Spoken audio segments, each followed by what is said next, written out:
Okay, hello everyone.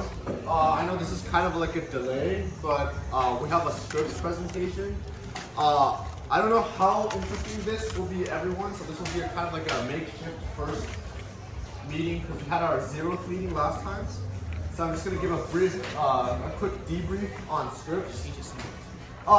Raise your hand if the language that you speak at home uses a different script to write with.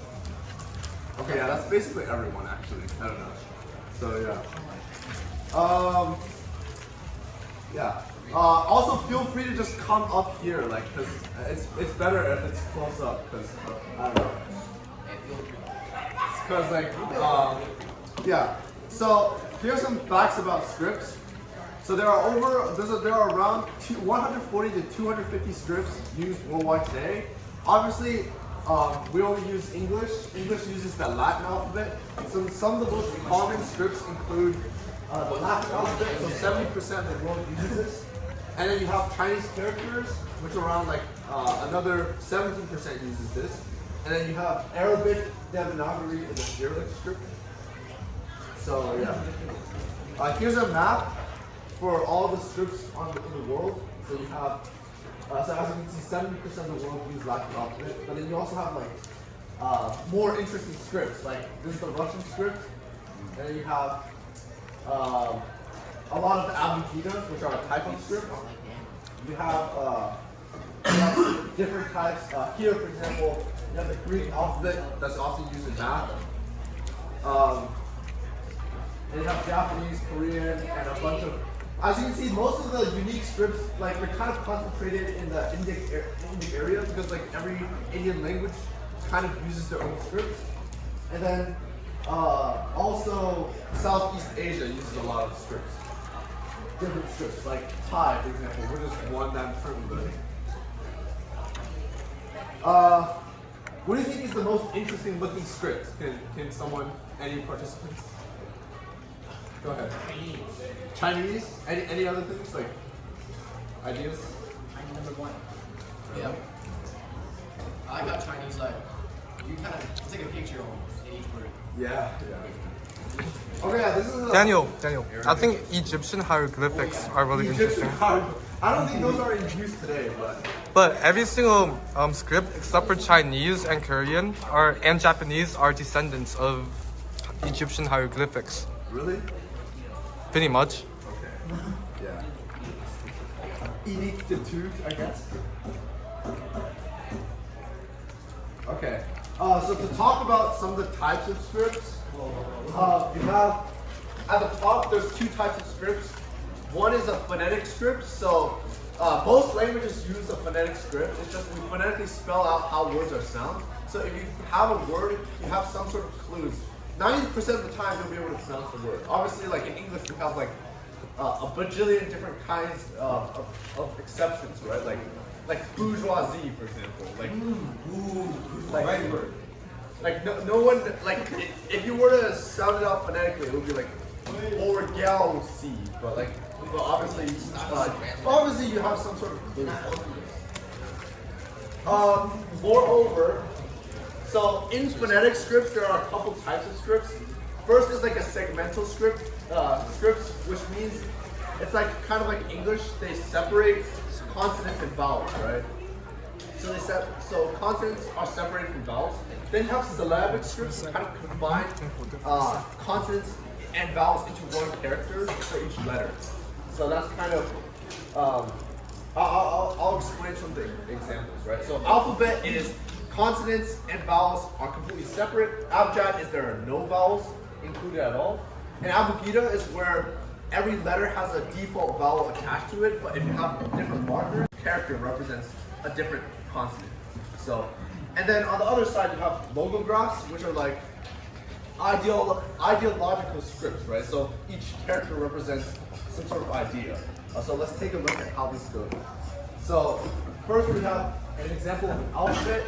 And this is the Russian alphabet, also known as the Cyrillic script. So this is an example of an alphabet. I'm sure everyone knows what an alphabet is. But then you have an abjad, like Arabic. So Arabic is an abjad because when you're writing Arabic, you don't include any vowels.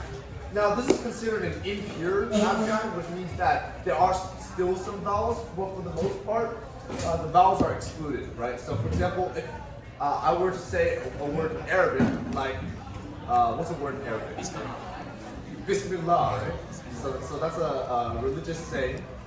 If you were to write it out, you wouldn't include the vowels at all. You would just write BSMLLH, like that, kind of like that. Technically it's BSMALLH, but that's because it's a special way. How do people know what vowels to use? It's like in Chinese, right? Like if you learn the word, you learn it. So sometimes they just have to like learn the word. If you know the language, you know the word.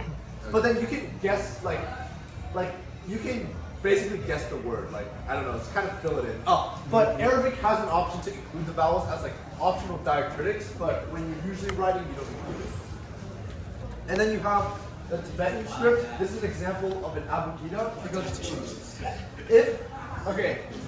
this is a religious mantra in Buddhism called Om Mani Padme Hum, right? So each of these characters have an inherent vowel, and then they're modified by the diacritics on top. So if this character was read by itself, it would be ah. This would be ma, na, ha, da, ma, ha. But then because of these like diacritics, you have this becomes o, and then this is ma because there's no diacritics, it's the inherent vowel. This is mi, this is, and then this is the man because you have like this is a u, like kind of modifies the diacritic, and that's a u. So this is one example. That's quite. Moving on. We have Japanese. So Japanese is an example of a syllabary because we can't tell a pattern between consonants and vowels, but each individual character represents its own syllable. So that's one thing. Everything is one syllable. He just left. Didn't you see him? Again. Yeah, so hiragana and katakana is just one example of a syllabary. Since you can't see the consonant within, so there's no like inherent consonant pattern. Yeah, this meeting is kind of awkward, but okay.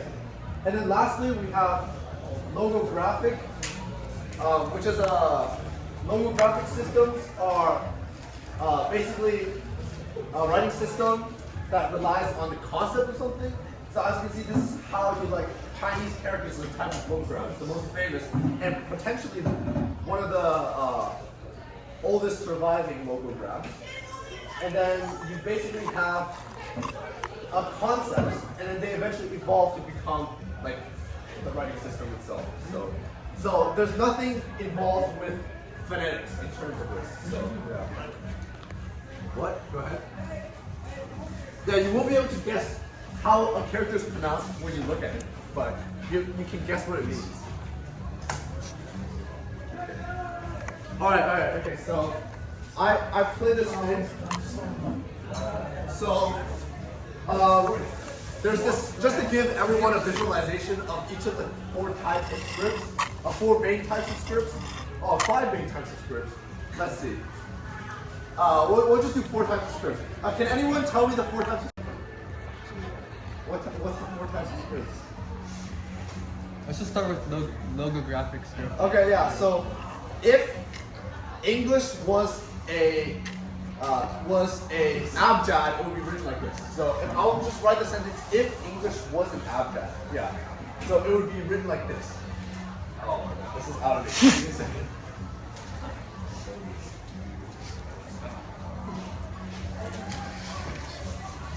So if English was an abjad, it would have no vowels. So it would be if English was an abjad. This would somewhat be what English would look like if English was an abjad. That means English does not have any vowels, right? Wait, I can kind of read it. Yeah, this is exactly how Arabic works. Arabic doesn't have any vowels embedded within it. So you don't know the exact pronunciation, but you kind of know how to do it, right? What? There are vowels, because Arabic is an impure abjad. So, and then if English was an abugida, it would have like this only consonants, but it would use markers to denote the vowels. So it would be something like this, right? So you have. Okay, let's assume for the sake of discussion, right? A, E, I, O, U. So A is like this, E is like this, I is like this, O is like I don't know, something like U, this, and U is like I-O-U. this, right? I don't know how this would work, but I don't know. Then how to write this sentence would be something like okay, let's just say A is the base vowel. So if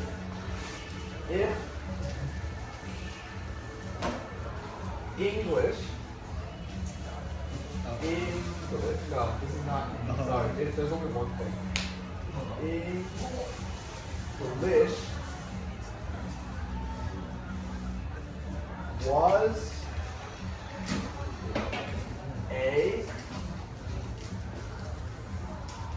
an abugida. So an abu, so it's used here. Da.